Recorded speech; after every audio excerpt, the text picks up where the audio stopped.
So, welcome everybody. Welcome everybody to the Mountain Forest Green Risks for Alps conference. We are here live in Innsbruck and welcome you to the conference and hope you have a great 2 days. We're going to start a little bit slow because we want everybody to arrive in our online system. It's events on air. We thank our collaborators and partners and especially the PCO in Innsbruck who helped organizing this. And my name is Jan-Thomas Fischer. This is Michaela Teich. Both of us are from the organizing committee of the conference and at the same time researchers at the Austrian Research Centre for Forest. And now I hand over the word to Michaela. Yeah, welcome also from my side. We are very excited about this conference. I hope we put an interesting program together. So altogether we have 5 sessions addressing a variety of topics, including other EU projects, which we put in the spotlight, a panel discussion this afternoon. Then we will hear about networks and organizations who work on the topic of nature-based solutions and protective forests. Tomorrow, you can hear more about the project Green Risk for Alps, as well as some outputs. And at the end of the conference, we are very happy to also have some experts from outside the project who will share their research work with us. Tomorrow there will also be the Hofburg-Gespräch here live in Innsbruck, which will be streamed to your home, so you can also watch this and also ask questions during this Hofburg-Gespräch.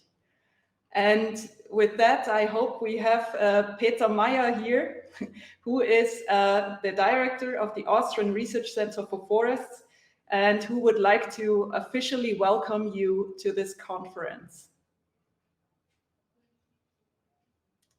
Okay, he's not here yet. Yes, sorry. So Peter, thank you very much for joining us today, and the floor is yours. Well, thank you very much, Michaela. It's always interesting to test new devices, so I'm glad I'm here with you. Ladies and gentlemen, welcome to the Green Risk for Alps Mountain Forest Conference. This is a special event. It combines several aspects, and this is quite remarkable. So for once, it's the final conference of the Interreg Alpine Space Project, which was a collaboration between 12 partner institutions and 18 observers.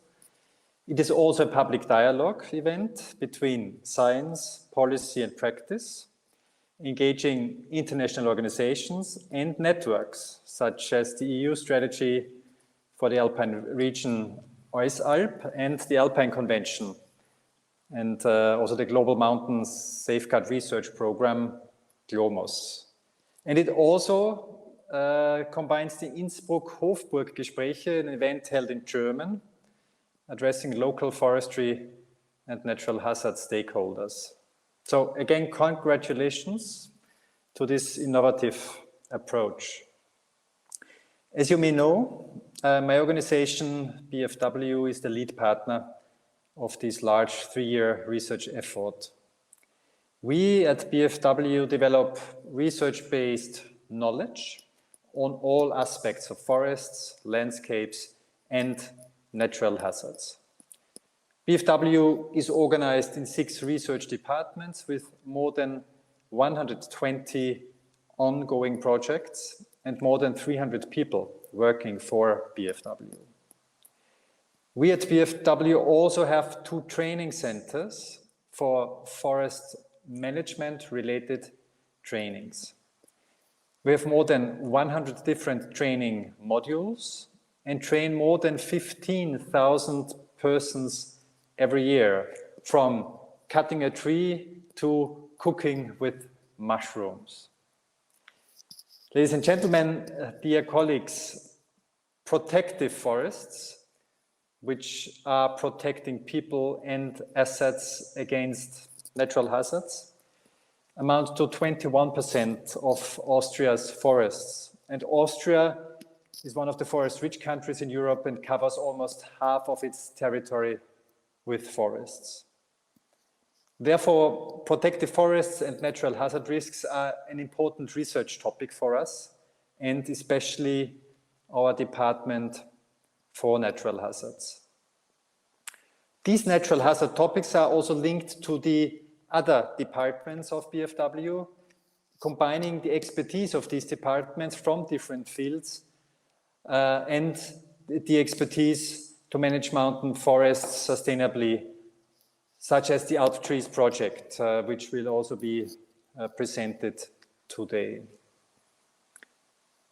BFW is also active in UFRO, the International Union of Forest Research Organizations. UFRO has its headquarters also here in Vienna and supports this conference. UFRO, as you may know, is the leading global network for forest-related research and is a non-profit, non-governmental international network of forest scientists.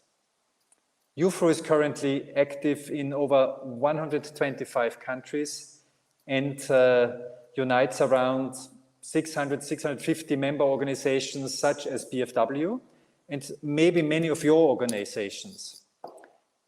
UFRO works through 9 divisions, 50 research groups and more than 180 working parties, including several units dealing with natural hazards or risk management. In addition, UFRO works through several task forces and special programs. If you are interested in voluntary international research and cooperation, I suggest you have a look at the website or contact the UFRO headquarters in Vienna for more details. I'm sure that the UFRO staff in Vienna would be happy to answer any questions you might have should you not be involved with UFRO so far. Ladies and gentlemen, dear colleagues, in closing, allow me to extend a special thanks to Michaela Teich and also Jan Thomas Fischer and the whole organizing team of this conference. Great job. I would like to mention that the conference is of major importance to push knowledge transfer, encourage interactions, and strengthen connections for future interdisciplinary and transdisciplinary work, something that is very important. Furthermore, the goals of the conference in connecting science, policy, practice, and engaging with the public are very, very important. So therefore, I wish you success in reaching these goals with this conference. Ladies and gentlemen, dear colleagues, thank you and enjoy the conference. Thank you very much, Peter. Thank you very much, Dr. Meyer, Director of the BFW. And now we jump right into the first session of the Green Risk for Alps Mountain Forest Conference. My name again is Jan Thomas Fischer. Next to me now, Milan Kobal from the University of Ljubljana. Before we go into the topics, I would like to take a short moment and give you an introduction to the system that we are using. It's called Events on Air. And it has a couple of functions that you're already using. Right now, you're at the main stage. This is where you listen and where you can ask questions and engage with the speakers, but I will come back to this in a little bit later, because first I explain the other option. So one major important option is you have any problem, you have a technical issue, there's a button somewhere up there which says technical support. Please use this one if you have technical questions. Then there's an exhibition area where you find information on the partners and the Green Risk for Alps project and the conference in general. And then there's another really important thing that you can visit, which is called the Meeting Hub. This is where you can chat, video call, talk to people, find out something about their bio. For example, all of our speakers and chairs, they're going to have their information online there, so you can find some information. Then now back to the main stage. This is where you're right now. From the timeline, you go to the main stage, and this is where we have all of our talks. At the bottom, you see your buttons that you can push. One of them is the live question and answer. We very much engage you to use this, to talk to the speakers and ask questions. There's no opportunity to verbalize, ask questions, but use the question and answer, type your questions. This is what we are here for. The chairs and the moderators are going to summarize your questions and ask them in the discussion time to the speakers. There's also the option to rate them, so you can also just read questions of your fellow attendees and rate them, and we will check the best questions and summarize them for our discussions. I think this is what we need for the technical part, and now we're going into content. So the first session of the whole conference is Science for Alpine Future. And this session highlights some of the EU projects that deal with natural-based solutions for protective forests, pretty much everything to reduce the disaster risk. So we're going to go through a couple of projects. There's 5 presentations, and I hand over my word to Milan Kobal, who's introducing our first speaker. Hello to everybody. Also, University of Ljubljana is a part of this project, and we are really happy on that. And in this first session, we will have 5 presentations. And first speaker will be Mihaela Tajh from Federal Research and Training Center for Forest, Natural Hazards and Landscape, Department of Natural Hazard from Innsbruck, from Austria. So, Mihaela, please present your presentation.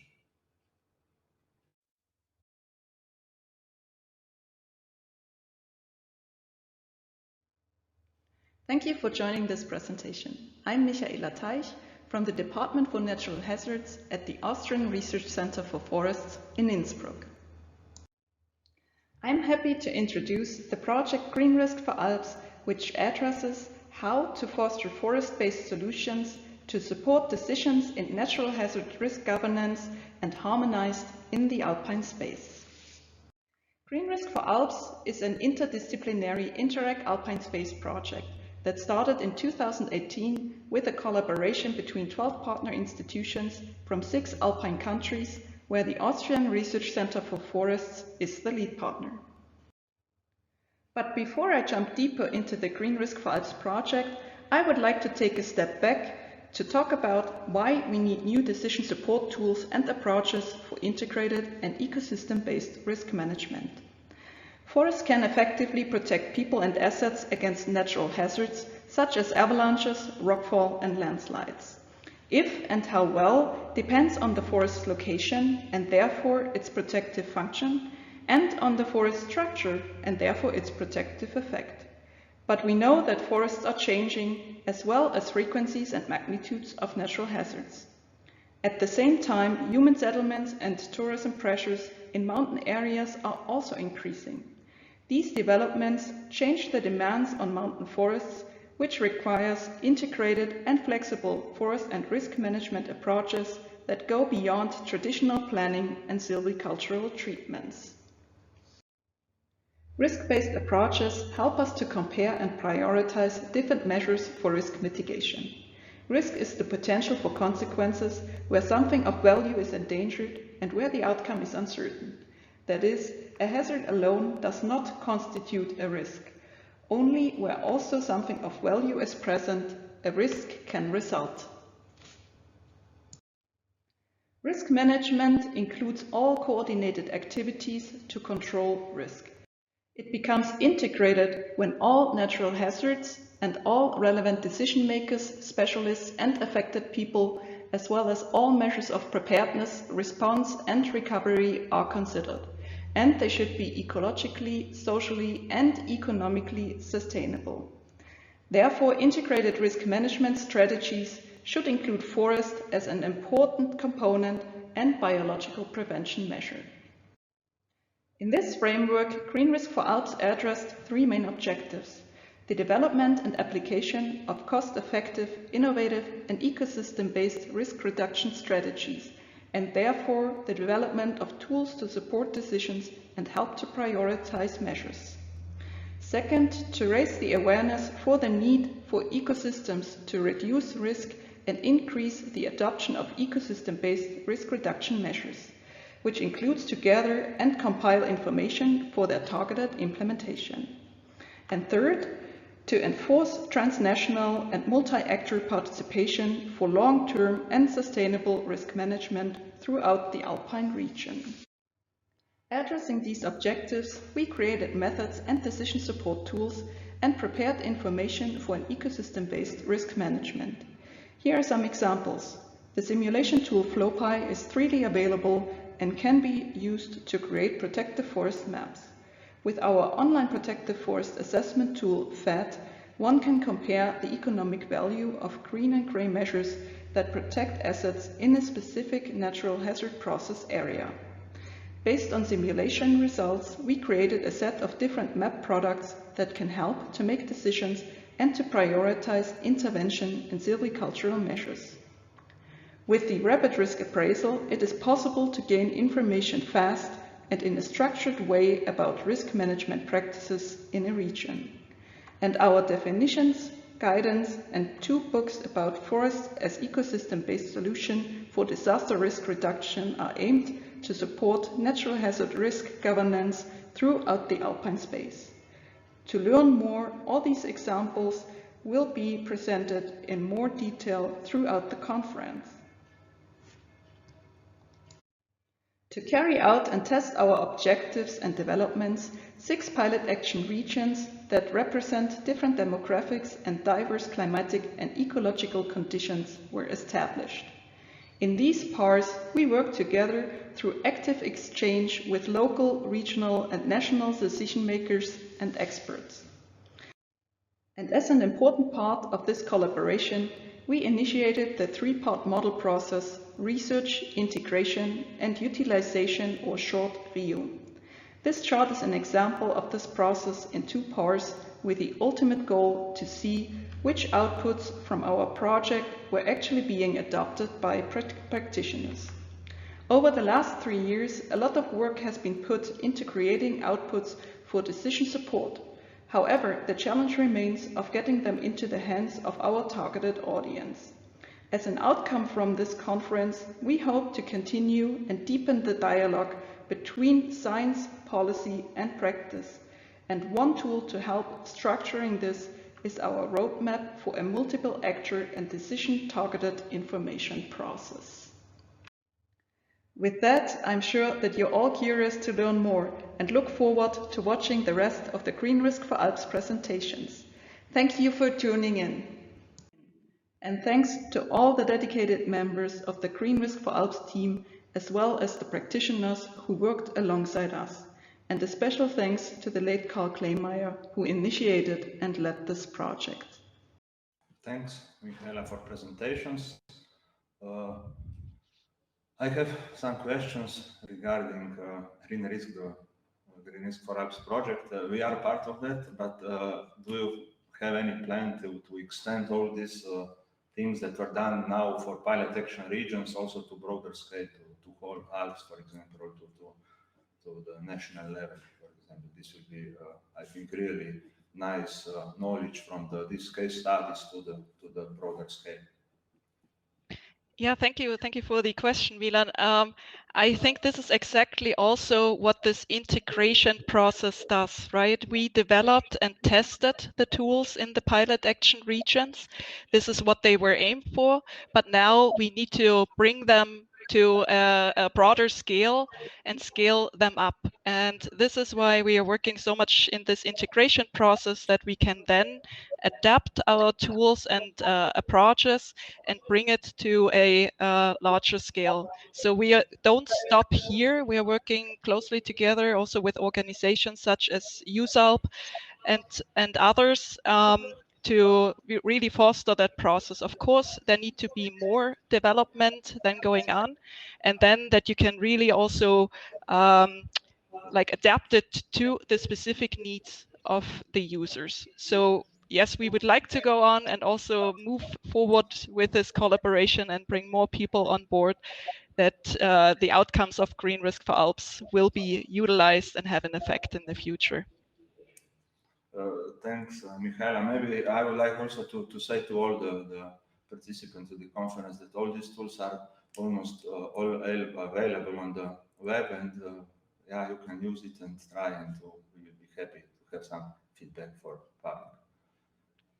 So Michaela, maybe I have a question as well, because you're talking about the future and application. So I actually have two questions, but like the first question would be, because you say like in the future, and in your presentation you were talking about the differences between hazard and risk and how this changes in the perspective of putting infrastructure in it, or like just human assets. So how much in this project did you go into a time evolution of this process, in the sense of things are changing because you've projected your view into the future for the project itself? Do you look at specific time points, or do you think there's also a big evolution in it, and in how far was this important for the project?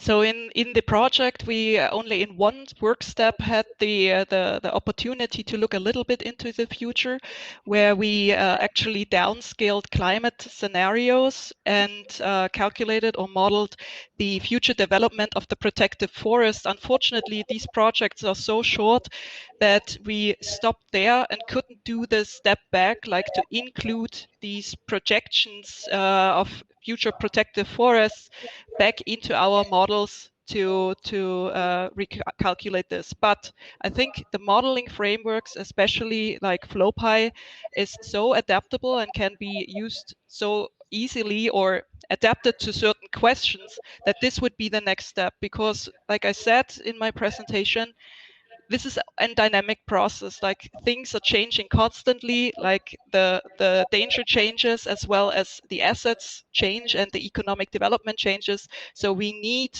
dynamic tools in the future which are easily adaptable to big changes.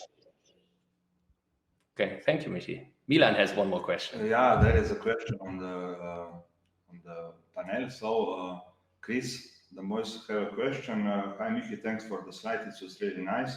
In my experience, there is always a problem linking science to decision making. What lessons were learned in this project to bring science to practice? What are the lessons learned? You mean? Yes. Yes. Okay.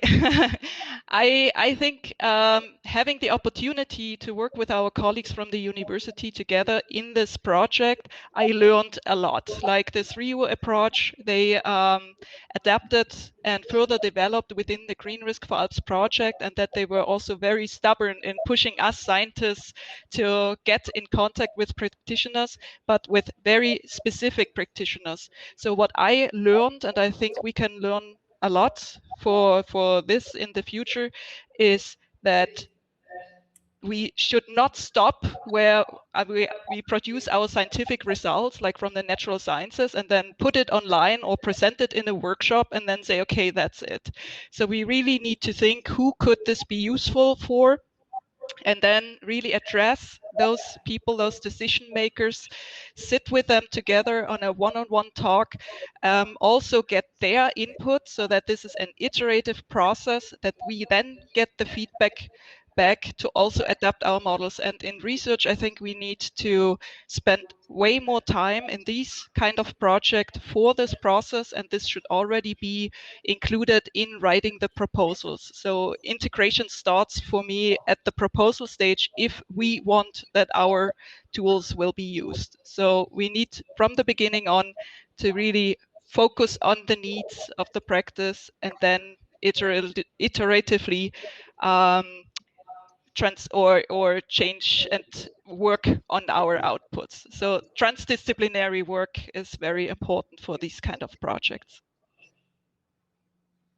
Thanks, Michaela. We have still some questions. Filippo Brun. I will read only the second part of the question, because the first part is quite similar to this one. Are you satisfied with the level that we have reached with this convey the results to policymakers? What's that? So if I'm happy with the level we reached? Yeah. Not yet.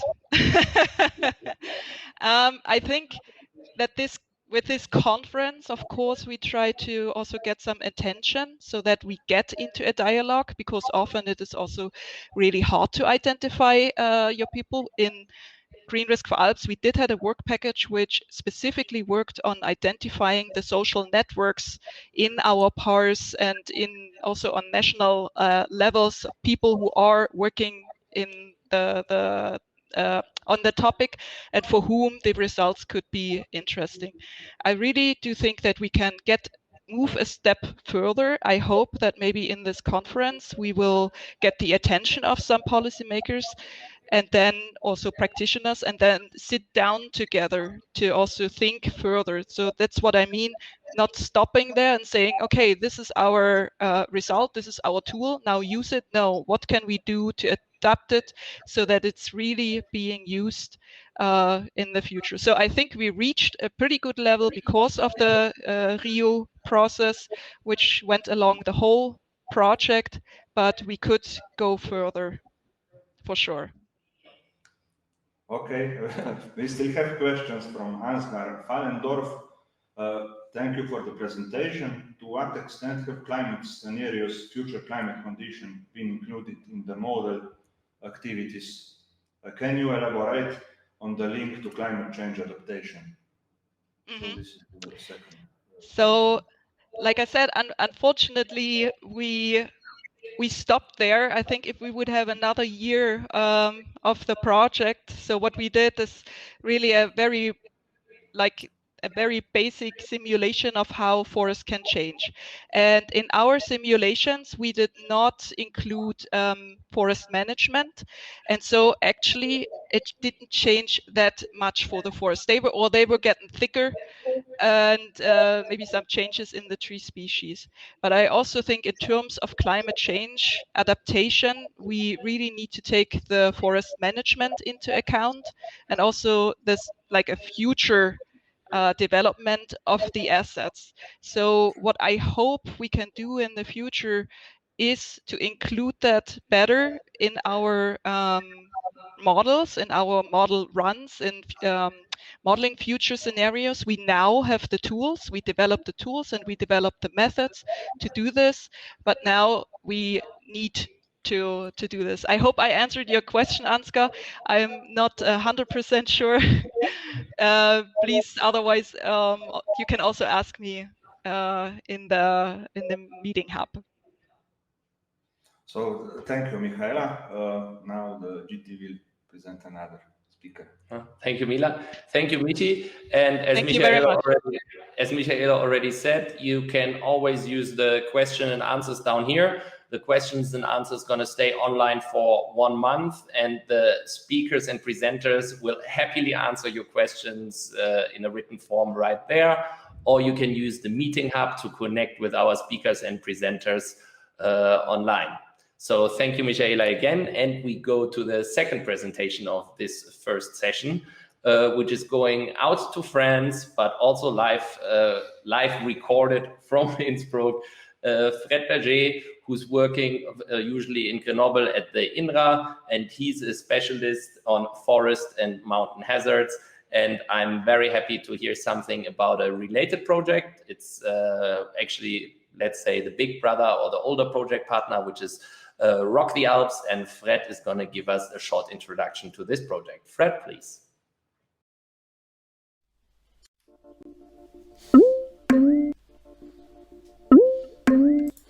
Hello, I'm going to present you the main result of the Interreg Alpine Space Program Rock the Alps. This project that I had the great honor to lead has been concentrated on the thematics of protective forest against rockfall. You have to know that rockfall hazards are a major risk in the Alps. All kinds of stakes are endangered by this kind of phenomena. House, building, railway, roads, and so on. And in this situation, mountain forests are real rock stars in the way that they are able to attenuate, to mitigate this kind of phenomena. So this is due to the effect of the single trees and then to the collection of the trees and the effect of the forest stand. But as for all protective works, the forests are also some limits, and if in case of big event, depending on the volume, on the shape, on the size of the boulders, then the forest could play sometimes absolutely no roles, and the rocks are able to reach the issues. So the main objective of this project were four. The first one was to share knowledge on data. That's very important, because if we want to develop or to calibrate new model and efficient models, you need to have this past event knowledge. So the second objective was to develop the first Alpine space rockfall past event database, and then the third one was to use this database for building a regional large-scale rockfall hazard modeling, and then we're using this model to provide the first protective forest map against rockfall hazard. So the three main pillars of the project. First one is Alpine-wide harmonization, dealing with the definition of the hazard, risk, protective forest, methodologies, models, and mapping. Then the second one is dedicated to the production, so maps, factual data that can be used by decision makers, policy makers, and then the last one was the improvement of policy management and also public awareness. I will not describe all these results, but I will focus on the two main ones. So the past event database and the new rockfall large-scale trajectory modeling that we have developed. So the methodology used for mapping these protective forests was quite simple. First step, to build up this past event database, then to calibrate a new model and to use this model in order to define where are the potential release area, where are the runout area, and then by crossing with the issues to know if the issues are endangered or not. At this step of the analysis, the role played by the forest is not taken into account. On the second step, we are taking into account the potentiality of this protective role played by the forest stands in the way that we have just made an overlapping with the forest cover map with the result of our modeling. And with this way of working, we have been able to identify where forest stands are this potential effect of protection. So first step of sharing the knowledge, which was the key component of the success story of this project, is to build up this past event database. So we have developed a common and simple past event inventory methodology. What I forget to say is that all the countries of the Alpine space area were represented in this project. So this field inventory methodology was very simple. You have to identify the release point of an event. You have to identify the deposit points of all the rocks if possible, or if it's not possible, the maximal runout deposit point that is visible on the field, and then to draw the profile between those 2 points. Then with this, we have been able to collect more than 10,000 trajectories, which is corresponding to more than 6,000 events. And from this, due to the back-crossing analysis to validation, we selected almost 7,000 trajectories corresponding to 6,100 events, let's say like that, and that has been usable for improving the rockfall expertise process and associated models that we have developed within the project. So it's the first database of this type for the Alpine area. You can have a look on the website of the project where you can find the access to this database and also to all the other results obtained within the project.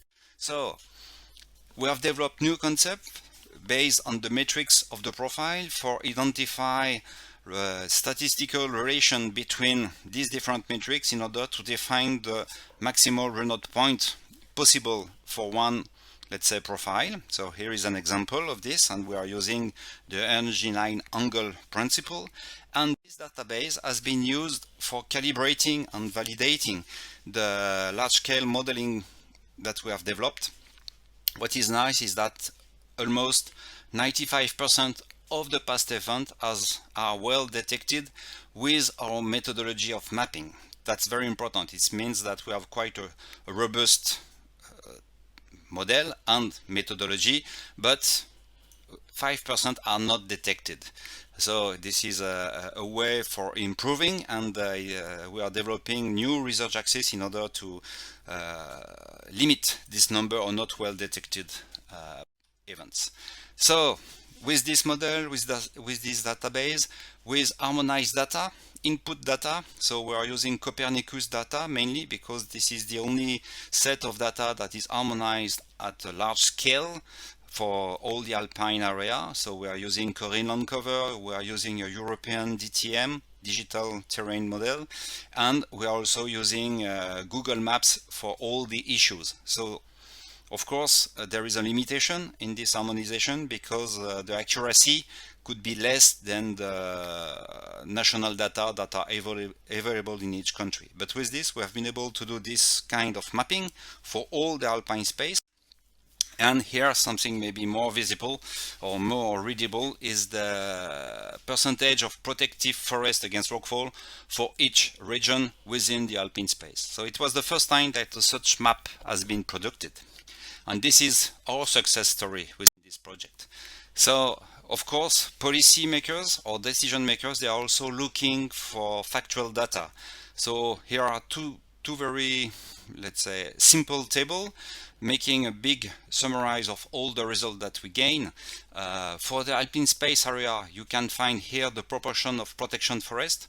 So for all the Alpine space area, about 14% of the forest play this protective role. And if we focus on the Alpine Convention area, because the territories are not exactly the same, we are increasing to 21% of the forest of the convention, Alpine Convention area, which is very important and show the importance of the forestry-based solution for rockfall risk mitigation. So thanks for your attention. We are keeping on the development of this database. So if you want to participate, if you have data, if you have trajectory profile that we can upload, or that you can upload in our database, you are more than welcome. So please, the key success again for developing robust, accurate models and effective mapping for decision on policy makers is to share past events and current knowledge. So if you are interested, you can contact me. Here is my email address. So don't be shy, please contact me and send us some data. Once again, you can visit the website of our project. So it's on the Alpine Space Interreg website. You will find all the main outputs since the home page of the project. So here you will have a direct access to the WebGIS, dealing with the past event database, with the maps that we have developed. We have developed also different kind of modeling for rapid assessment on the slope scale. So for example, here there is Rock4Net, which is one of these tools that has been improved within the project. You can also have access to something which is called As4C for economical evaluation. And also you can have access on freely access to a modeling platform, including 1 to 3D rockfall models that can help decision making and again forest owners. So don't hesitate to get in contact with me, and also within the website you will find many videos that we have developed explaining the main step and result of the project. Thanks for your attention, and now let's go back to the project Green Risks for Alp. Thank you very much, Fred, and welcome now live in the studio for questions. So if our attendees have questions, please use the question and answer function so we can summarize the questions for Fred again.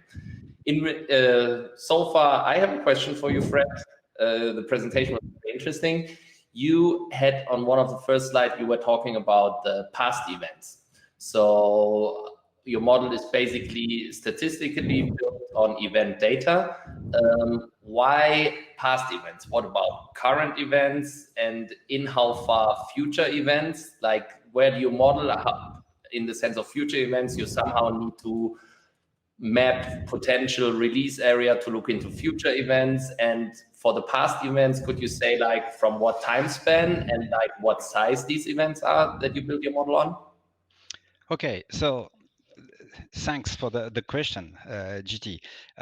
Current events for me are now part of the past events, in fact, because they have occurred. So somewhere there are past events. The question is the update in real time of the database. It's a very important question. And now we are working on the use of this, let's say, database on models for exploring the future. So it's meant that we have to work on the connection between this kind of empirical model based on energy line angle, which is quite simple. But now we have to cross with 3D process-based models in order to explore what is the field of the possibility. And if we are not passing, let's say, through very huge events that will be able to go furthermore.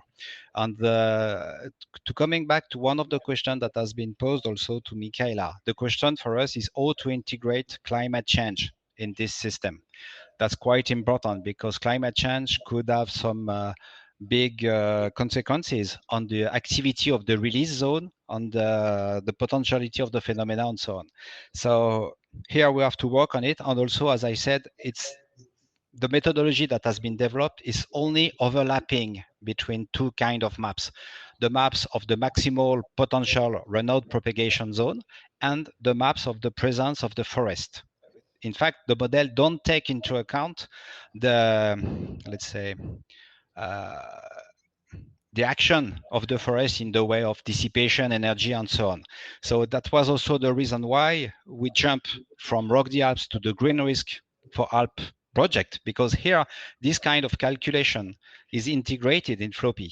So one of the next steps for the future will be why not to rebuild these maps, but taking into account this effect in order to have the possibility to quantify it. Here it's just, as I said, a kind of rapid assessment tools. And it's the first step for forester to know where they could have some problems. Thank you, Fred. Milan has a question for you. Yeah, Fred, thank you. I have a question regarding comparison the maps from Rock the Alps and the maps from Green Risks for Alps for rockfall phenomena. Did you compare for pilot action regions the results of modeling for rockfalls? Yes, we have made two comparisons. Let's say that the last one is dealing with the French pilot area, and it's fitting perfectly well in terms of maximal runout distance. When I said perfectly well, of course, there are some, let's say, differences, but it's usually on the scale of 1 pixel. So it means that it's dealing with the resolution of the mapping. So for this, it's very interesting because it means that we can reproduce this large-scale modeling, but using maybe more advanced model in the way that they are able to take really into account the effect of the forest. So this is for me the next generation of modeling. We can go much furthermore, and also during the building up of the rockfall model within Floppy, we have made few exchange with the colleagues, and we have worked in the way that there is a converging result between the models. So that's quite interesting. But now what we are looking for, and I will say for the both project, it's a new, let's say, past event in the way that if a new rockfall occur, for example, tomorrow, is it fitting with our map? Because this is the next step. Does the new event are included in our rockfall mapping? And for the French part, I can say that yes, because we had this kind of events 3 months ago, and it's fitting perfectly well with the maps. So it means that the maps can be used for really developing a risk mitigation policy or strategy. So, but it's a first, let's say, this is one event. We cannot base our result on only one event. So it means that maybe for the next year, all the events that will occur, we have to do this comparison. And for this, we have to keep on the cooperation that has been built up within this different project. I was talking about sharing knowledge. And usually, you know me, Milan, I'm always using these sentences. Everybody has a part of the puzzle. We have to keep on sharing the puzzle. That's very important. And for me, this is one of the main objectives also of this kind of Interreg Alpine Space project. We have built a family of consortium of good friends and colleagues, and we have to keep on. Thank you, Fred. You were talking. We have time for one tiny question that you have to answer quickly to that we can stay on time. But I want to have one more question, which is going into the puzzle, because the puzzle usually in the end goes to policymakers. And on your last slides, you were showing some numbers on how much percent of, and this is already my question, how much percent of what kind of forest? Is it like of all the forest that is around? And were you talking about forest that only has a protective function towards rockfall in the Rock the Alps project, or with all natural hazards? And were you talking about a protective function or protective effect? Or could you elaborate these terms a little bit so people can kind of judge your everything in between 5 and 25% numbers? Yeah, so we are talking about protective function. That's important. And also what is nice is that we had the chance to have a Swiss partner within the project, and they have made a big project which was called Silva Protect, and the result we obtained the same percentage between the two projects.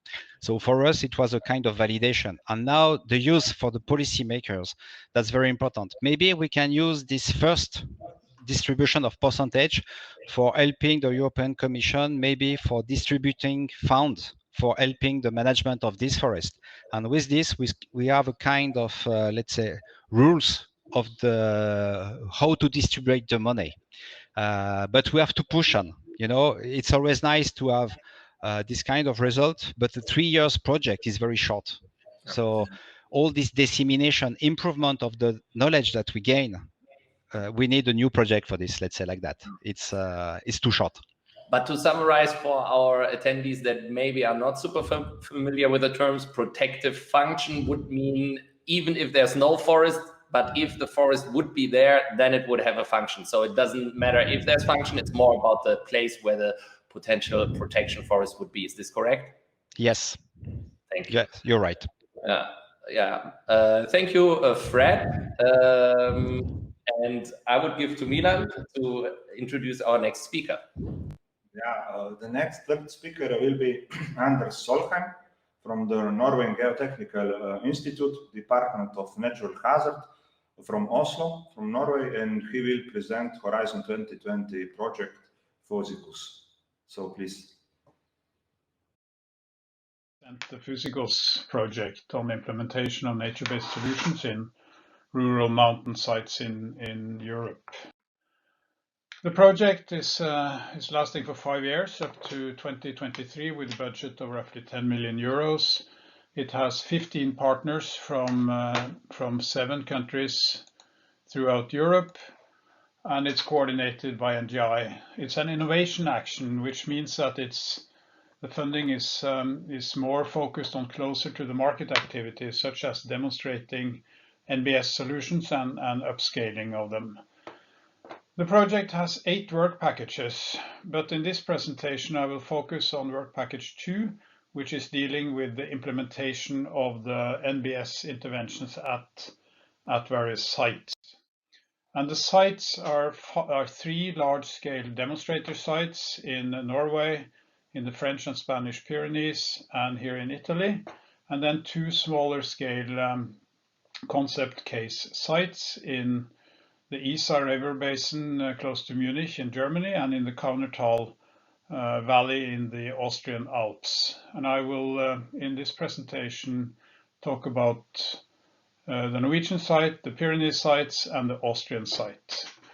All NBS interventions have to be proposed to the project, and they are assessed and evaluated using a set of selection criteria, which is listed here, and which is something you can look at if you look at the presentation later. I will not go through these in detail. Altogether, 18 NBS sub-projects have been proposed, and 14 of these are to be implemented or under implementation. And if you go through this later, you will see that they represent quite a varied selection of different hazards, and quite a big variation in geographical settings as well. If we jump right on to the sites and look at the Norwegian site, this is Gudbrandsdalen Valley, just north of the town of Lillehammer. And I will briefly discuss number 1, 3, and 4. And the first NBS that was proposed was a receded green flood barrier, receded up to 300 meters away from the Gausa River, which is a tributary river to the main Gudbrandsdalslågen River running along the valley. There's existing barrier along the river today, but that only serves to channelize the river and increases the problems downstream. So the measure was to construct this receded barrier to protect farmland and facilities down here, and not the least also to restore this riparian forest, which has high ecological value, containing several red list species. Unfortunately, however, this intervention was cancelled before it got to implementation due to cost, but also combined with skepticism among stakeholders and a lack of local and regional political will. We have, however, gathered a lot of data from the area, and we have learned a lot, so it is not a waste as far as we see it. If we go a little bit further north, we have another proposed NBS implementation, which is related to an area, an old gravel pit, which is now being developed to family housing. And they have severe flooding problems in a creek that runs along this ravine that you barely can see here. So the measure will consist of reopening this creek, which is closed in a large part of it here today. We will construct a sedimentation basin, a sort of a check dam in this area, and we will construct a blue-green park area with ponds for flood retention in this lower part of the area before flood water enters into this northernmost river just next to the development area here.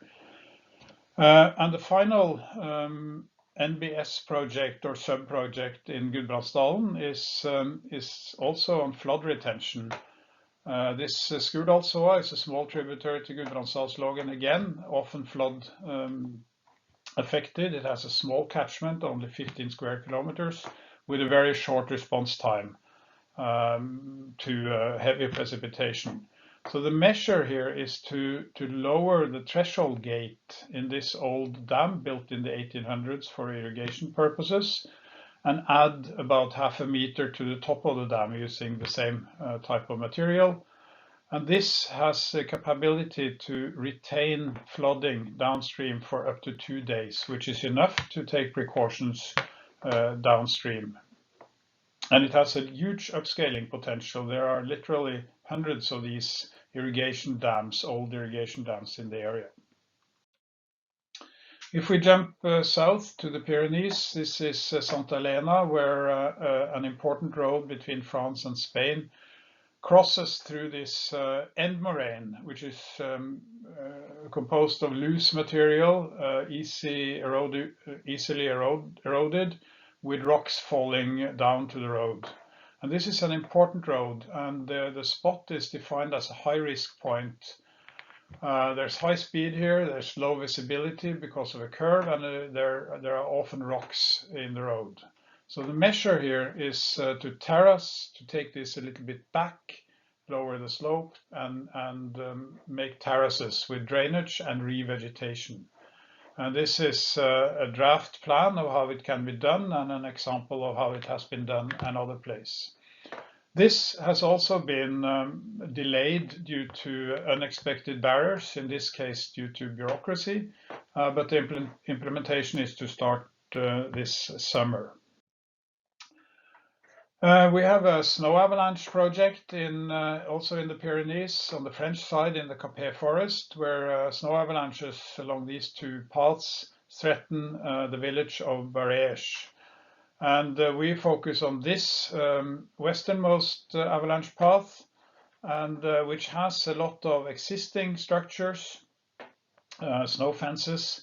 But these work, but they are often not enough because the snowpack builds up higher than the fences and the snow avalanches release from the upper layers.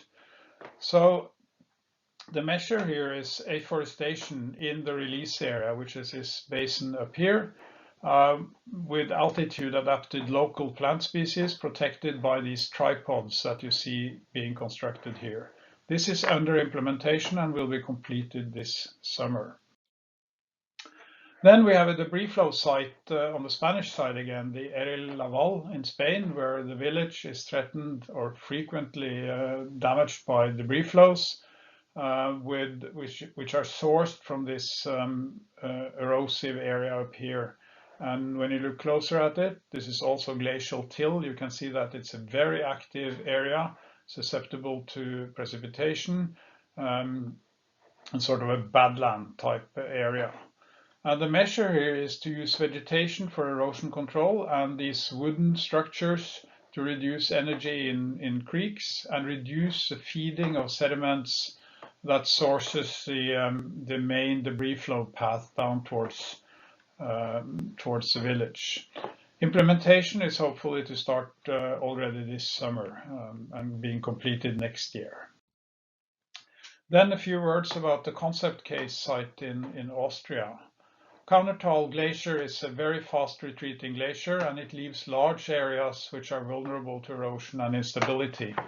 And the measure here is to use local bacteria to assist the plant growth in these vulnerable slopes. So the aim is to speed up vegetation cover regrowth, to enhance plant functionality, to reduce erosion and increase slope stability, and select suitable plants and screen for beneficiary local bacteria. No alien species, but only bacteria that already exist in the site. And you can get more information looking at this informative YouTube video that the group from University of Vienna and Salzburg have made. So to sum up with some conclusions and reflections, we have 14 nature-based solution interventions, or you might call some of them hybrid solutions, that are now being implemented or soon to be implemented in 4 different regions. They cover a variety of problems such as flooding and erosion, shallow instability and rockfall, debris flows, snow avalanches, and also runoff from farmland, which I didn't speak about here, but that's the Italian site. We have encountered a lot of both expected and unexpected barriers, which has led to both cancellations and delays. These are local politics, bureaucracy, cost issues, skepticism, permissions grant needed, and regulatory issues, public procurement, and you name it. So an advice here is that 5 years is an absolute minimum for such projects. And even so, in physicals, we will not have time for proper monitoring of the implemented nature-based solutions, and which have to be continued long after the end of the project. Detailed planning is very important at all levels, not at least to plan with the stakeholders and go through all possible and impossible barriers, and always have a plan B, C, D, maybe an E and an F as well. Thank you. Thank you, Anders, for a really nice presentation about a nature-based solution. I have a question about the time that you would like to monitor in future the success of this nature-based solution for this very intensive process like rockfalls or this soil erosion and this torrent control, for example, where the processes are really intensive. You mean how we plan to monitor this? Yeah, if you told at the end of presentation that there is no after project any monitoring activities, but from your experience, how long you suggest to monitor the effect of this? Well, we have a partner, the University of Naples in Italy, who's in charge of monitoring. And you know, it's not only the risk reduction effects that will be monitored, but but everything. I mean, the governance issues, the stakeholder perception of all aspects of the interventions, and of course also the risk or hazard reducing effects. And the plan is there's University of Naples have made this huge assessment framework and will analyze this in a set of multi-criteria analysis, and questionnaires and surveys will be repeated regularly for years after the project. And that's also part of the evaluation process, how the proponents plan to perform the monitoring also after the physicals has ended. So there's a wide variety, both risk reduction, local economy, how people's perception of NBS, how NBS works compared to what they're used to, gray engineered traditional solutions. But it will have to go on for years, for sure. Thank you. There is no any question in attendance, but I have another questions regarding the opinion of, let's say, civil engineer, or these people that are more on the technical solution. Is there any problem to talk with them to bring also some natural-based solution in their practice, or they are open, or it's completely difficult to include some this natural-based solution in the classical practice, for example? What is your experience about that? Well, it's a wide variety, really. It differs from place to place and literally from person to person. But as I explained in the presentation, the real implementation has been quite delayed due to all these barriers that we have met. And right now is the most intensive phase of public procurement to hire engineers and companies to build all these measures, and then we will really experience how skeptical they might be to the solutions that we propose. Okay, thank you, Anders, for your presentations and questions, and we are short on time, so we need to go. Thank you, Milan. Thank you, Anders. If you have more questions for Anders, also use the meeting hub. All the questions and answers is going to stay online for 1 month.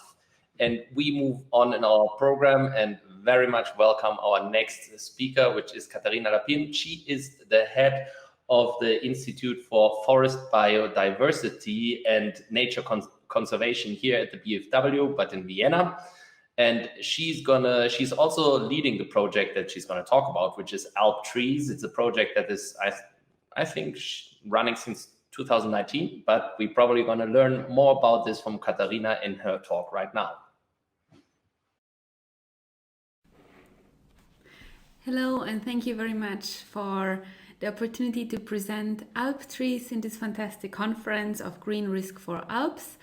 My name is Katharina Lapin. I am the head of the Institute for Forest Biodiversity and Nature Conservation at the BFW, at the Austrian Research Centre for Forests, and I am leading the Alp Trees Interreg project since its beginning in 2019. The Alp Trees project aims to create a transnational cooperation for sustainable use and management of non-native trees in urban areas as well as in forests for the Alpine region. So our major aims is to create a strategy on how to responsibly use non-native tree species for this area, for the Alpine space, which you see here on this map, and you're probably all very familiar with this region after this conference days. We also provide a risk assessment tool for non-native tree species, risk maps, and by end of our project, in the end of 2022, we will create a knowledge hub where all the information we developed and all the tools are stored. But the question is, why are we so interested in non-native tree species? You might know that we have about 150 native tree species in this Alpine space region. Here are some pictures of it, and I guess most of you are familiar with most of those species.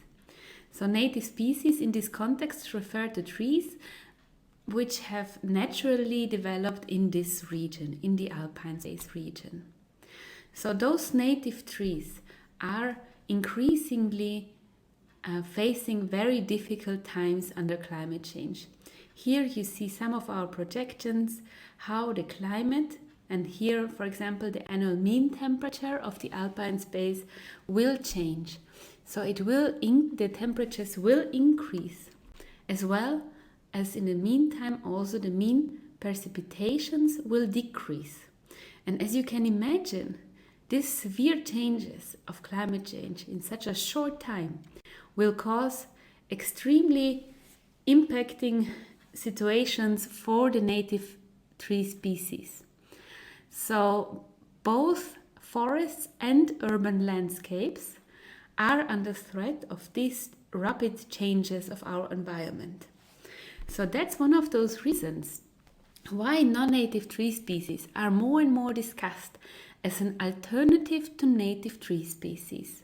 You might know non-native tree species also with the term exotic or introduced or non-indigenous trees. And you can see here on the pictures we have, for example, Douglas fir, which is a North American species which was introduced 150 years ago as an alternative for timber production in our forests. We have unintentionally introduced species like the tree of heaven, which is also a species of the Union list of the EU regulation on invasive alien species, and Paulownia tomentosa, which was introduced for ornamental purposes, and now new ways to use the fibers and the timber are explored. So you can see that when you work with non-native tree species, each species is very different in its characteristics, in its invasion potential, and its history. That makes it quite interesting to work with non-native tree species. And today we really see them everywhere, mainly in cities. They have a lot of functions, and also more and more in forests. And we are in this project in AlpTrees interested in the different experiences and in providing solutions on how to use them sustainably. That's why, first of all, we did an inventory of non-native tree species in the Alpine space, and we detected over 526 different non-native tree species growing in the Alpine space. That was even for us a very surprisingly high number. And we found out that, as you can see here on the left side, most of the species are growing in urban areas only. And here in the gray areas, in the brown areas, 161 for the entire Alpine space, are used in both in forests and in cities or in urban areas, and very few are only used in forests. So you can see there is some overlaps, but the species inventory showed very different results for this. And all this, of course, you can read more about those differences and those species in the report on the inventory, which we have published on the homepage of the project. So we also explored the different ecosystem services and the stakeholders' view on those ecosystem services. And we found out that each tree species has slightly different negative and positive appearance when it comes to stakeholder perception and ecosystem services they provide. So also differences by country were detectable. That, for example, when it comes to the biodiversity maintenance, the negative here in turquoise, or in this green area, the negative impact of biodiversity is dominating the ecosystem service idea among countries, while, for example, for landscape and aesthetics, non-native tree species do have a quite positive related effect throughout the alpine space. So we were trying to detect the ecosystem services of each species and also the differences among countries, and we saw that the differences are maybe not so strong, like really the species related differences in the different ecosystem service provisioning of the non-native. You can see here on the right the usage value report, which revealed that, for example, the highest volume of non-native tree species traded were, again here, the Douglas fir or the red oak, but the highest price you could reach for Juglans nigra, which is the black walnut. So these were interesting informations also regarding a survey we did among those who are already using non-native tree species in the alpine space, and they have described that it's interesting to work with non-native tree species timber, given the different aesthetical appearance and also the flexibility and also the timber quality. But there are huge gaps in the supply chain, and also the wood is not available constantly, and the manufacturings are very scattered over the area. So here we detected that non-native timber is mainly used in niches. So that's mainly because of the negative impact of non-native tree species. In our pilot actions, we could really detect the negative impacts of non-native tree species, which change ecosystems and are a problem for the regeneration of native species, and have also several indirect impacts as the change of the structural conditions in the ecosystems. We developed a site-specific risk assessment to really site-specifically assess the impacts of each non-native tree species in a given area in these 8 steps, which is also accompanied with a step-by-step guidance that in the end helps you to detect whether there is enough data for a tree species to be assessed, or a species is safe to be used, or it can have a risk and can be only used under very certain monitoring conditions, or the species there is a potential that it's invasive and it cannot be used. I'm happy to share much more information about this in a follow-up discussion. So let me know if you're interested in more details on our site-specific risk assessment. So in the end of our project, we hope to provide information about all those non-native tree species, so that in all the different regions of the alpine space, forest owners, landscape planners, everybody who is trading also with non-native tree species can find out whether the species is not invasive, or that if there is a potential invasive, like it is, for example, for Prunus serotina, which can be considered as very invasive for the entire alpine space. So, and last minute I want to use to highlight really communication. So we are in this project giving like the first step to work with non-native tree species as an alternative or as a risk also for our forests, for our ecosystem. And we want to provide a fruitful discussion on this matter and share experiences. We want to bring together different actors working with non-natives and also really discuss the concerns for this group of alien species, which is very diverse and very challenging. So you can find all the results of our ALPTREES webinar and also, for example, the digital conference in our YouTube channel, but we are also organizing a lot of stakeholder events in your regions. So be aware of all the workshops which we are offering on the homepage. And what is very important, we also communicate with the youngest, which have very interesting views on how to preserve and how to manage the forests and the landscapes and also the urban areas in the alpine space. Finally, we have quite a lot of events going on, and I just want to highlight that for all our work, it's very important also to reach out for the general public. We tried some creative tools like a children's song on our project or tree talks in different cities, but also the classical media like newspapers and radio interviews. We invite you also to listen to some podcasts where we try to summarize most of those reports in a very nice way, so you don't have to read it, you can just listen to us if you want to learn more about non-native tree species. Finally, there's hundreds of ways to keep in touch through social media, the homepage, or simply the newsletter, or just emailing us. So I'm at the end of my presentation, and I want to thank you for your attention and the chance again to have some, to share some experiences in this project with you. And I feel very grateful that I have a chance to work with this fantastic group. Here you see one of our very few group pictures of our Alp Trees project teams. So thank you very much, and I wish you a good discussion. Thank you, Katharina, and welcome to our live discussion. Good that you're here live from Vienna. Thank you for having me. Yeah.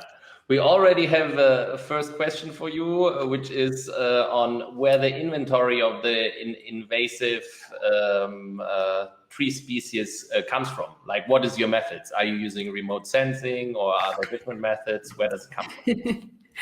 That was actually definitely a very fun thing we did right in the first 2 periods of our project. And we did not only want to have information about the non-native and native tree species in forests, but also in cities and like urban areas, which is particularly challenging. So what we actually did is we actively approached municipalities, identified the information holders, which is those who manage the green space and so on, and asked actively for lists and coordinates and tree cadastre data, which we then put together in the database together with other sources, classical sources like national inventory data.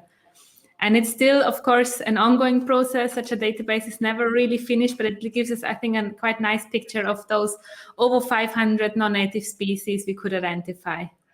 And then, thank you. But then talking about, because now you're talking about urban areas and non-urban areas, and the project is called Alp Trees.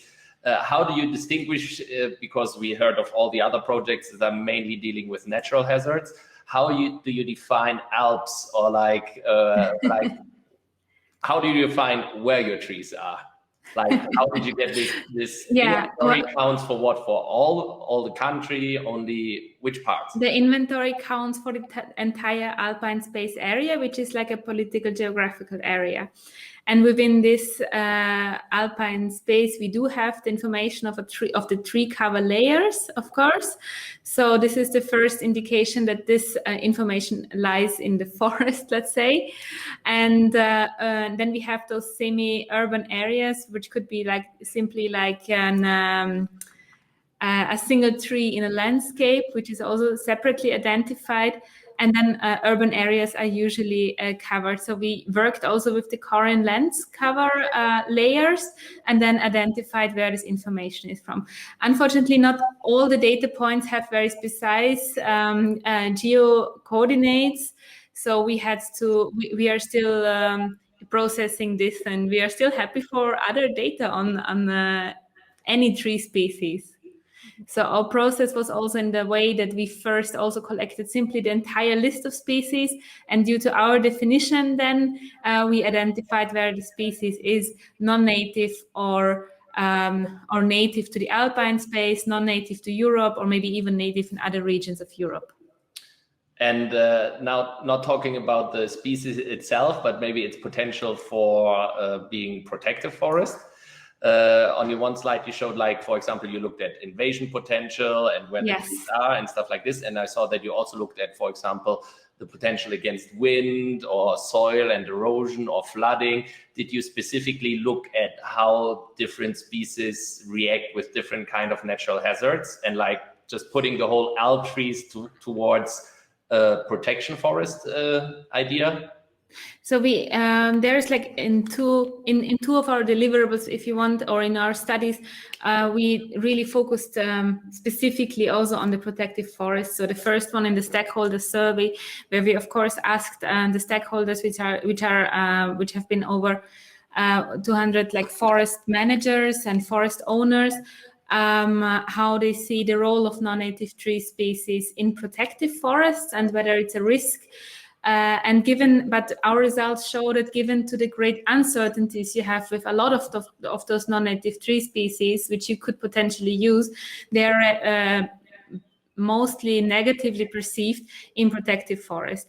And also here, I know I think we can all like really still the ongoing project Alpes can still benefit, I think, a lot from your project outputs in this discussion, and also bring together more experiences and data on non-native tree species in protective forests.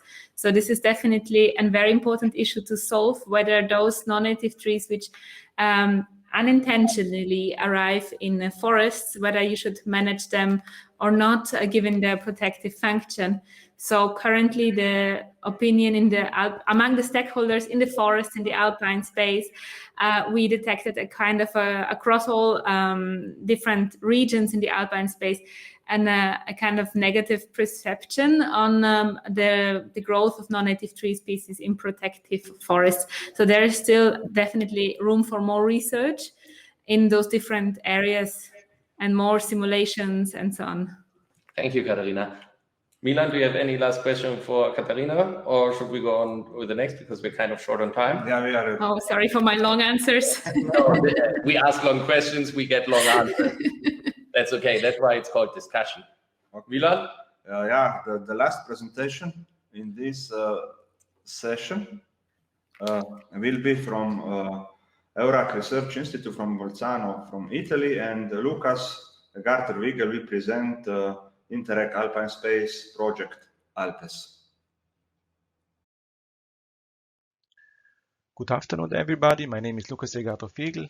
I'm a researcher at the Institute of Alpine Environment of Eurac Research. From my background, I'm an ecologist, and I'm happy to present your work entitled An Ecosystem Service-Based Approach to Assess Forest Protection Insights from the ALPS project.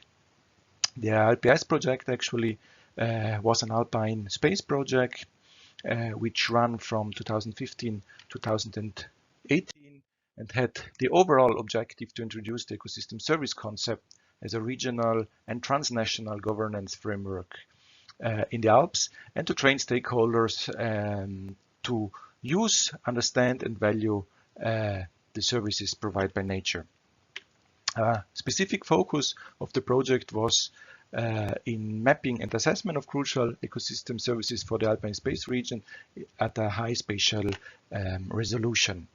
But what are actually ecosystem services? They're very broadly defined as the benefits that humans obtain from nature, and they typically develop at the interface of a socio-ecological system, where on one hand side we have the ecological processes, so all the biophysical functions and elements which regulate the environment, and on the other hand we have all the social processes which regulate the societal processes, such as cultural needs, the educational levels, and all related to human well-being. The ecosystem services can very broadly be characterized into three categories. We have the provisioning services, so all the material benefits we obtain from nature. Think about timber, raw materials, fresh water. We have the regulating category, which are all those physical properties and processes which stabilize and regulate the condition of the ecosystem. So soil processes, carbon sequestration, climate regulation, and so on. And then there's a third category, which is called cultural services, which include all the immaterial, so the non-tangible benefits we obtain from nature, such as aesthetic inspiration, aesthetic beauty, outdoor recreation possibilities, so offered by the different landscapes. And within Alpes, we quantified a set of them, which we found very crucial and important across the entire Alpine space. So we including carbon sequestration, outdoor recreation, raw materials, as already mentioned, such as biomass, drinkable water, timber, but also intangible services such as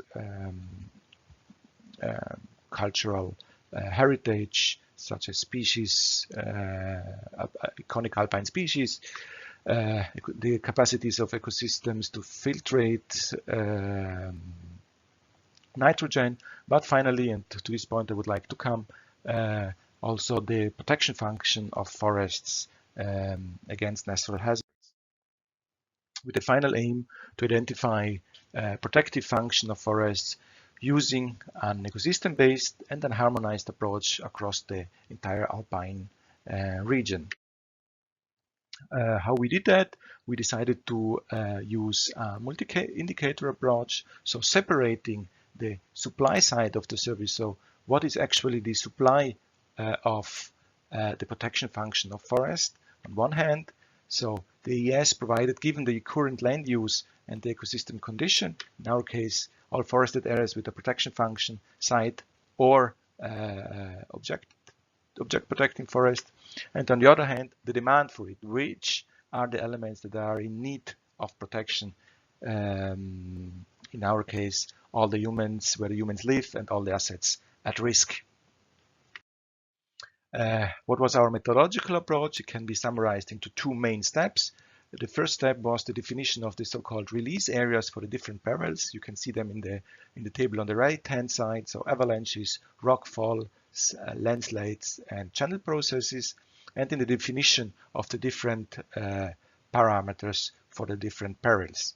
And the second part of the approach was in defining the transition zones and that we then identified as or characterized as the supply of the ecosystem service, and finally the so-called runout zones where the hazard goes into infrastructure, which we then defined as the demand for this service.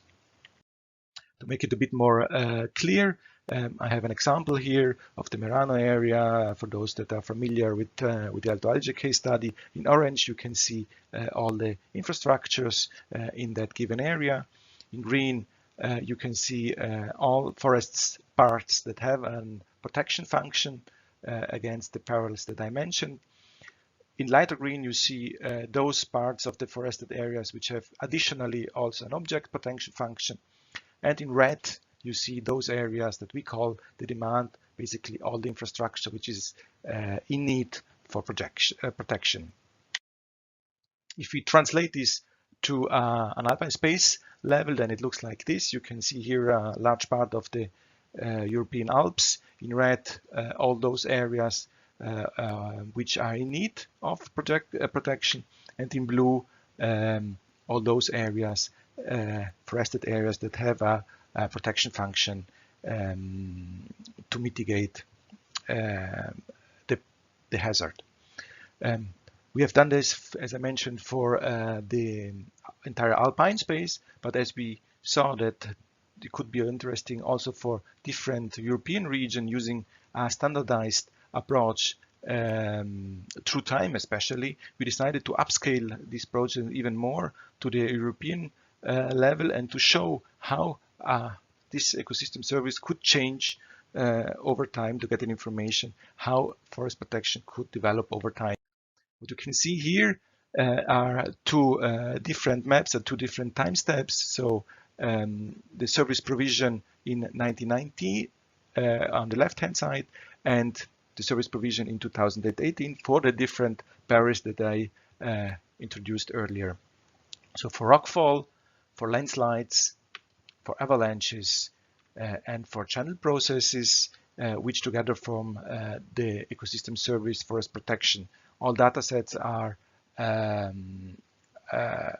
based on Korean land cover at 100-meter resolution throughout the continent. While at that scale, differences are very difficult to identify, except that in 1990 we did not have any data for Switzerland. But interesting with this approach is that we can run balance, a country-based balance. And that's what we did here. On the right hand, you see the different European countries, and you can see how the protection function of forest changed through time.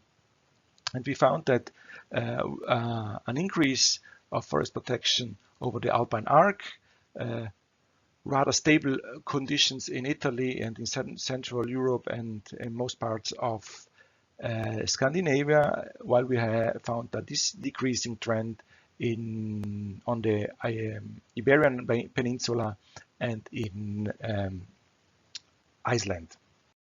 To conclude, what can we say about this approach? It is a first step to assess the protection function of forest as an ecosystem service using, and this is important, comparable dataset throughout the analysis and a comparable method throughout the dataset. Second, the method has potential to inform stakeholders and decision making, but of course one has to be give attention that is highly land use data driven. A big advantage of our approach is that it combines environmental and social aspect into one spatially explicit information, so the discourse, supply and demand. And of course, it enables region-specific, country-specific, as we could see here, but we could also break that down to smaller units at municipality level, specific balances, which in turn then would allow to monitor for nature resource management or for nature conservation.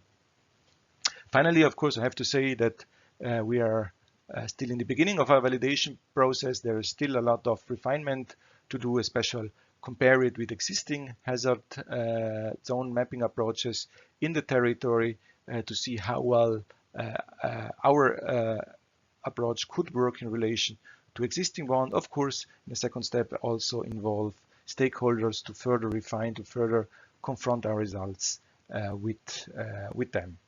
With this, I would like to thank you for your attention. You find here my contact information, my email, my Twitter account. Also, if you're interested on more information on the ALPS project, here is the website. And if there are questions, I'm happy to take them now in the discussion. Thank you once more. Lucas, for a really nice presentations of the results. And I have a very similar question like I asked for Fred, for example. Which model you use to prepare all these model results for different phenomena, different for avalanches, for rockfalls, for landslides, and also torrential process. And maybe you developed your own model or you use some published model. This is my question. Thank you, Milan. Good afternoon to everybody. So our approach that we are using or used in ALPS was really relying on work that has been previously published, a lot of work done also by Frédéric Berger. So I was really happy to hear his presentation earlier. So we used a lot of data, especially from the thresholds values that we used to define the starting zones of the different perils come from different projects. So we did not do any research by ourselves. So it's really literature based. On one hand, based on data sets, we used a digital elevation model and high resolution forest layer of the Copernicus project from the European Union to get transnational, harmonized and comparable data. And why you decided to model whole Europe on the broader scale? Why you don't model only, for example, Alps and with finer resolution, for example, that the maps can be compared with the results from marine risk and from Rocky Alps? Do you have some specific idea to model all the Europe or yeah? The idea was basically to do it at 25-meter resolution for the entire Alpine space area, so that we have data that we can compare with different other projects. But Copernicus data set, high resolution layer, exists just in one period in time, so we could not do any change detection. And to do so, we had to rely on coralline land cover, which we have from 1990s throughout today. And while we were running this, we thought, why not already at that starting point extend it for entire Europe? We can then always clip it down to the Alpine space. Thank you, Lucas. I think that I have a short one. Okay, yeah, please. If I may, one last short question, because you looked looking in the past and looking at the now. Did you also did some trials to look in the future, or because you were in 1990, so roughly 30 years? What about how is this map going to look in 30 years? It's a good point, and it's absolutely a thing that we have to look at. We did not do that yet, so there is no climate scenario, no land use scenario in it for now. Yeah, but it really would be worth to do it. I agree with also the previous speakers that this would be really additional value for this particular forest function. But unfortunately, we did not. Sorry. Okay. But based on because you just said two really important parts, you were not only, because for sure we have the climate part, but you were also talking about the land use part, and maybe there's even a third part, but like looking from your last 30 years and thinking about just giving it a guess, the projection into the next 30 years, is it going to be land use? Is it going to be climate? Or is there something different that we did not even hear yet that might be even more important? Or is it definitely going to be a mixture out of climate and land use that is going to very much influence that map? Or is there something that we don't know yet? I would say it's for sure a mix, since for both of these trends, we know that mainly humans are responsible for, so both for land use changes as well as for climate change. So I definitely think it will be a mixture of both. Which one will prevail? I can only guess, but I have no answer for this. I think there's no answer yet, but just there's definitely no answer. Now it would be rather be a feeling instead of an answer, but this is why we have to do future research. Thank you, Lucas, very much, and thank you for your contribution. Yeah, thank you, and good luck, and have a nice afternoon. Yeah. So this was already the first session with our 5 speakers in the first session. We had 5 big projects that actually deal with nature-based solutions and protective forests to reduce disaster risk all over Europe. We had the Green Risk for Alps project talking about decision support systems, mainly Rock the Alps, Rockfall, and how to collect large databases all over the Alps. Physicus, which was telling us more about the technical and biological combination of measures that we have. Alp trees, looking more into the tree and how non-native species mix into the alpine space. And then finally, our last presentation with Alpes, which dealt on with all different kinds of natural hazards on the European scale and a projection back and hopefully at some point forward. And this would be the content of the first session. But before we go into our break, I would like to ask you to stay on your seats for 1 more minute to let you know what's coming up after this. Next up, there's going to be another session at 4 o'clock, and we meet online again. And then the last session of today is going to be the panel discussion 15 after 5, where we're going to be online again. Now we're almost going into the break, but before we go into the break, there's going to be a poll question popping up for you very soon, where we ask you before you leave your seat to answer this question. And this question is going to ask you why you're actually participating in this conference. There's going to be poll questions after each session of today, and the results of these poll questions are going to be summarized tomorrow at, I think, in the first session after at lunchtime. So poll question, please up, and then have a good break. See you back at 4 o'clock. Thanks a lot, Milan. It was a pleasant first session. So poll question up. The question is, why are you participating? A, interest in risk management with protective forest management. B, information on how to get funding for forest rejuvenation as protective forest. C, you have a research interest in forest and natural hazards. D, you really like decision support tools or cost benefit analysis for protection forest. Sandra, can we have the poll, please? And then thank you everybody for participating. Take this second and answer the poll question, and then have a pleasant break, and see you back at 4 o'clock in the afternoon.